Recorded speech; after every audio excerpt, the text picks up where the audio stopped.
Waalaikumsalam. Pak. Mbak Anis, silakan masuk, silakan duduk. Oke Pak, terima kasih. Oke.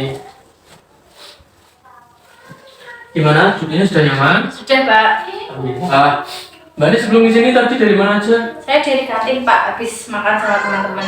Oh iya. Nah, Mbak Anis, gimana kabarnya? Alhamdulillah, baik Pak.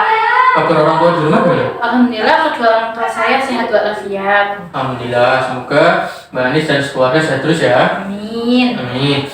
Oke, Mbak Anis tadi kesini atas dasar kemauan pribadi atau disuruh oleh guru yang lain? Saya kesini atas kemauan diri sendiri Pak. Oke, lalu tujuan Mbak Anis kesini apa? Saya ingin menceritakan permasalahan saya Pak. Oke, baik. Sebelumnya, apakah Mbak Anis sudah pernah melakukan proses konseling? Belum sama sekali Pak. Belum, baik. Bapak akan jelaskan ya apa Iya. itu proses konseling. Nah, konseling adalah proses di mana pemberian bantuan kepada konseli oleh seorang profesional konselor. Nah, di dalam untuk mengatasi masalahnya. Nah, di dalam konseling itu ada beberapa asas yang harus kita pahami.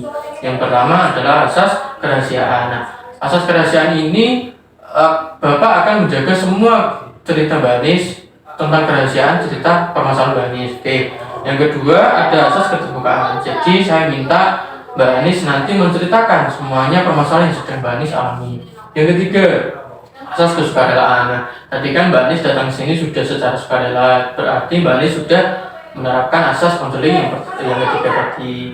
Oke, bisa dipahami? Bisa Pak. Oke, baik. Sebelum kita melakukan proses konseling, Bapak akan membuat suatu kontrak yang nanti akan kita sepakati pada proses konseling hari ini. Yang pertama, nanti Mbak Anis boleh menceritakan semuanya permasalahan apapun yang sedang Mbak Anis alami. Yang kedua, Mbak Anis silakan nanti boleh meluapkan perasaannya, entah marah, entah sedih ataupun dan lain sebagainya, tanpa merusak apapun yang ada di dalam ruang konseling ini. Yang ketiga, Mbak Anis nanti butuh waktu berapa menit untuk konseling? 35 cukup sih Pak. Oke, 35 menit. Oke, baik. Berarti sudah paham ya kontrak-kontraknya, bisa dipahami? Bisa. Oke, sekarang silakan Mbak Anis ceritakan permasalahan yang sedang Mbak Anis alami. Jadi begini Pak, setelah lulus dari sini tuh saya bingung mau melanjutkan di mana. Nah, sedangkan orang tua saya tuh menyuruh saya untuk mendaftarkan diri menjadi pramugari penerbangan. Nah, sedangkan berat badan saya dan tinggi badan saya tuh tidak memenuhi syarat itu loh Pak. Jadi ya saya bingung. Oh, jadi begitu. Mbak Anis diminta orang tuanya untuk mendaftarkan diri di pramugari penerbangan, tetapi ada beberapa persyaratan yang tidak bisa Mbak Anis penuhi. Jadi begitu ya? Iya Pak. Oke, baik. Boleh diceritakan secara detail tentang permasalahan Mbak Anis yang sedang Mbak Anis alami? Sebenarnya begini, setiap hari itu saya sudah mencoba gitu loh Pak untuk menurunkan berat badan saya dan menambahkan tinggi badan saya. Namun hasilnya tuh nihil. Jadi menurut saya tuh usaha saya setiap hari itu sia-sia gitu loh Pak. Juga ada tekanan dari keluarga saya, itu yang merasa saya terbebani gitu. Jadi begitu. Apakah ada pilihan yang lain yang sudah Mbak Anis persiapkan? Sepertinya ada sih Pak, jika saya tidak lolos di pramugari penerbangan, mungkin saya akan mendaftarkan diri di pramugari kereta api atau mencoba lagi tahun depan seperti itu. Oke, kemarin saya lihat Mbak Anis mengambil brosur sekolah penerbangan ya?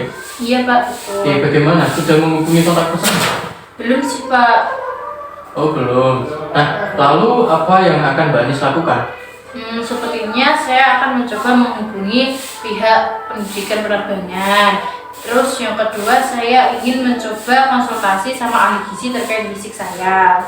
Terus, ada lagi? Sudah sih Pak. Mungkin konsultasi dengan orang tua? Kayaknya iya sih Pak, terkait biaya ya Pak mungkin. Iya, nah jadinya kita harus mempersiapkan semuanya dengan baik ya.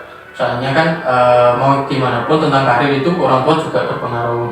Nah, jadi setelah ini pengaruh. Nah, jadinya Mbak Anis pernah punya sahabat yang mendaftar di sekolah penerbangan. Nah, karena itu Bapak juga merekomendasikan Mbak Anis untuk mengikuti sekolah penerbangan. Jadinya nanti Mbak Anis mungkin bisa lebih baik lagi untuk mempersiapkan pendaftaran di sekolah penerbangan. Oke. Baik Pak.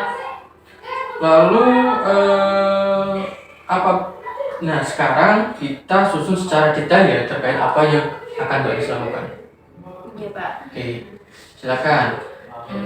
Dari cerita Bapak tadi mungkin yang pertama saya akan mencoba menghubungi pihak penerbangan terkait pendidikan pramugari. Terus yang kedua saya akan menghubungi ahli gizi di rumah sakit terdekat rumah saya untuk konsul terkait fisik saya. Terus yang ketiga saya akan membicarakan terkait biaya kepada kedua orang tua saya. Oke, baik. Itu langkah-langkah yang tepat yang akan Mbak Anis lakukan. Lalu sekarang jika memang suatu saat nanti apa yang Mbak Anis lakukan itu tidak sesuai dengan harapan Mbak Anis, bagaimana perasaan Mbak Anis? Saya akan sabar dan ikhlas sih Pak. Oke, baik. Mbak Anis akan siap menerimanya konsekuensinya ya. Siap Pak. Oke, terima kasih. Apakah ada lain yang ingin disampaikan? Sepertinya tidak nih Pak. Cukup. Oke, sekarang bagaimana perasaan Mbak Anis setelah melakukan proses konseling hari ini? Perasaan saya senang sih Pak karena saya sudah menemukan solusinya. Oke, baik, bisa diakhiri ya karena kan waktunya sudah 35 menit, kita bisa akhiri. Sudah cukup ya. Iya Pak, itu saya pamit dulu ya Pak ya. Oke, terima kasih Mbak Ya, Anis. terima kasih juga ya Pak. Oke, Assalamualaikum. Waalaikumsalam.